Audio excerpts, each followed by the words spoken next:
హరి ఓం. ఆధ్యాత్మిక మిత్రులారా, దశరథ మహారాజు అయోధ్య నగరాన్ని పాలిస్తూ చక్కగా పాలన సాగిస్తున్నాడు. ఆయన రాజ్యానికి వచ్చిన దగ్గర నుండి అజ మహారాజు, రఘు మహారాజుల పాలన కన్నా ఈయనలో కొంచెం తన రాజ్యాన్ని పెంచుకోవాలనేటువంటి ఒక కోరిక ఉంది. దానితో ఈయన తన ఆదాయం పెరగడం కోసం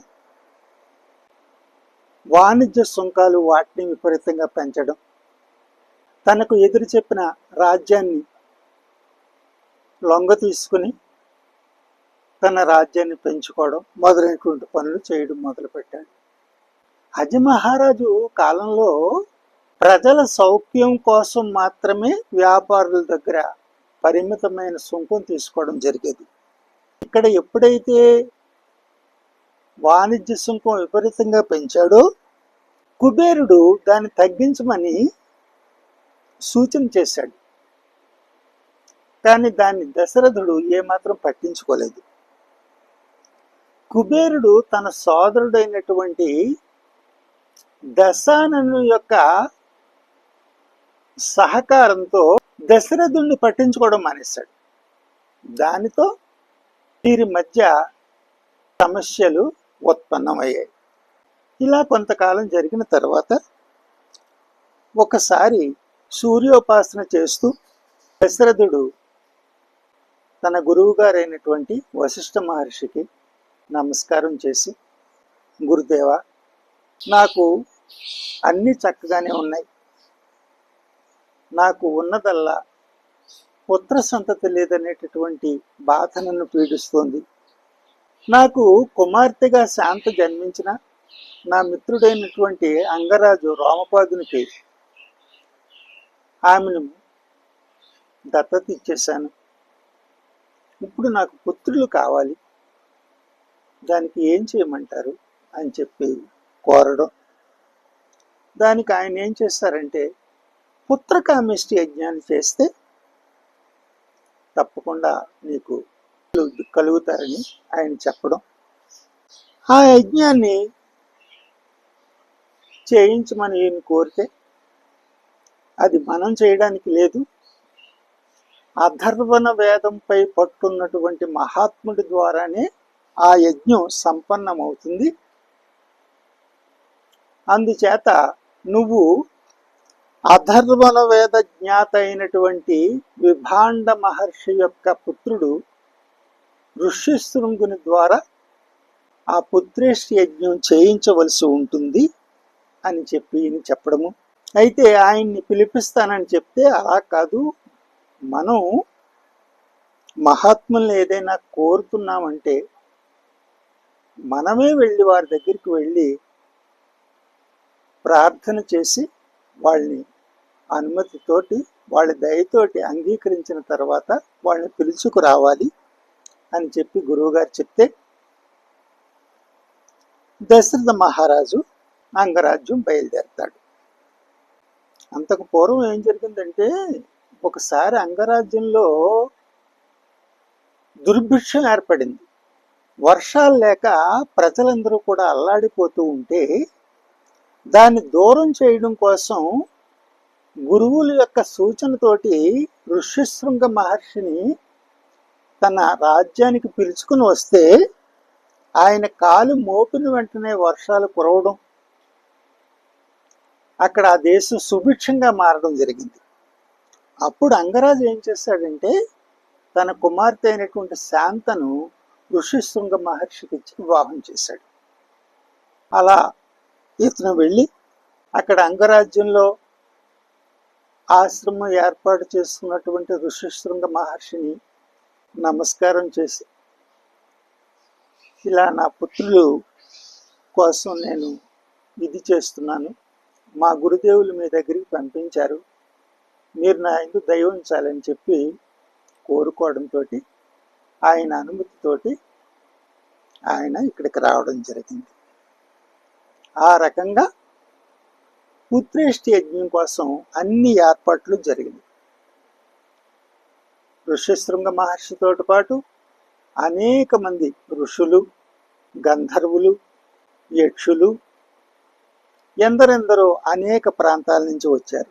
అనేక మంది వైద్యులు, వీళ్ళందరూ వచ్చి పుత్రేష్టి యజ్ఞం ప్రారంభించారు. ఆ పుత్రేష్టి యజ్ఞంలో వేదోక్తమైనటువంటి మంత్ర ఉచ్చారణతో పాటు అనేక ఓషధులు, వనమూలికలు మొదలైనటువంటివి అనేకమైన వాటిలో కలవడము, ఈ మహాత్ముల అందరి యొక్క ఆశీస్సులు తోడవడము, పరమాత్మ సంకల్పము కూడా వీటికి తోడవడంతో పాటు ఏం జరుగుతుందంటే ఈ ఔషధులను వేస్తూ ఈ మంత్రాలను చేస్తూ ఆ యజ్ఞాన్ని జరుగుతూ ఉంటే అందులో ఒక అద్భుతమైనటువంటి అనూహ్యమైన పరిణామాలు ఏర్పడి వాటి ద్వారా తయారైనటువంటి ప్రసాదము యజ్ఞ పురుషుడు వచ్చి దశరథుడికి దాన్ని ఇవ్వడం జరుగుతుంది. వీటి మధ్య ఒక చిన్న రహస్యం కూడా ఒకటి జరిగింది. తన పుత్రులు కావాలనే దశరథుడు ఈ పని చేశాడు తప్ప తనకు వేరే భావం లేదు. కానీ అక్కడికి వచ్చినటువంటి ఋషి మండలి అంతా కూడా ఏమని ఆలోచించారంటే, మాల్యవంతుని కాలంలో తాపస్సులందరూ కూడా చక్కగా తపస్సు చేసుకునేవారు. కానీ ఎప్పుడైతే లంకా రాజ్యాన్ని కుబేరుడి నుంచి దశాననుడు తీసుకున్నాడో ఆ తర్వాత అతని అనుయాయులైనటువంటి ఖరదూషణాదుల ద్వారా భయంకర పరిణామాలు చోటు చేసుకుంటున్నాయి. కాబట్టి ఈ పుత్రేష్టి పరిణామం ఈ రావణుణ్ణి నిర్వీర్యుణ్ణి చేయడానికి ఉపకరించారని చెప్పి వీళ్ళు ప్రణాళికాబద్ధంగా ఒక రచన చేశారు. ఆ రకంగా మంత్రోచ్చారణతో ఇది చేయడంతో అక్కడ వాళ్ళకి ఈ ప్రసాదం లభించడం, వీళ్ళందరి ఆశీస్సులతోటి పుత్రేష్టి యజ్ఞం చక్కగా సాగడం. అలాగే ఎప్పుడైతే పుత్రేష్టి యజ్ఞం పూర్తయిందో ఆ ప్రసాదాన్ని వీళ్ళు తీసుకున్న తర్వాత కౌశల్య, సుమిత్ర, కైకేయులకు రామ, లక్ష్మణ, శత్రుఘ్న, భరతులు జన్మించారు. ఆ రకంగా దశరథుడు పుత్రవంతుడయ్యాడు.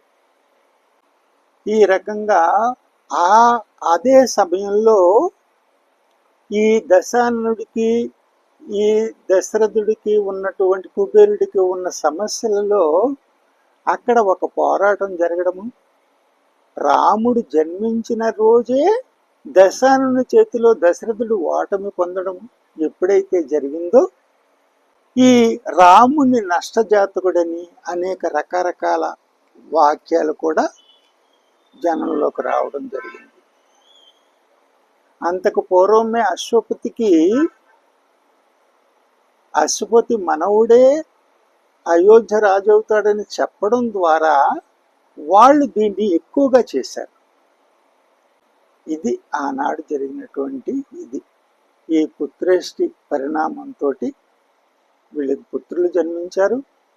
అదే రోజు రాముడు పుట్టిన సమయంలోనే అక్కడ దశరథుడు ఓటమి పొందడం ద్వారా ఈ చంద్రవంశం వాళ్ళైనటువంటి ఈ సూర్యవంశాన్ని నుంచి రాజ్యపాలన తీసుకోవాలనే కోరికతో ఉన్నటువంటి చంద్రవంశీయులు దీన్ని ఒక సాకుగా తీసుకుని రాముడిని దశరథుడికి దూరంగా ఉంచడం ప్రారంభించారు. ఇది హరి ఓం తత్సత్.